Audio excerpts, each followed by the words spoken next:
Xin chào tất cả các bạn. Tôi đang ở Đà Lạt và hình ảnh chúng ta đang xem đó là tuyến tàu lửa Đà Lạt.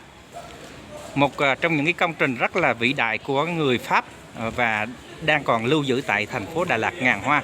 Đây là tàu lửa bình hơi nước các bạn, rất là tuyệt vời. Hãy đi và trải nghiệm. Đây là một trong 6 cái đầu tàu lửa và người Thụy Sĩ đã mua về, Thụy Điển đã mua về 6 cái đầu tàu lửa và đây còn một chiếc duy nhất làm kỷ vật tại Đà Lạt, thành phố ngàn hoa. Chào tạm biệt các bạn.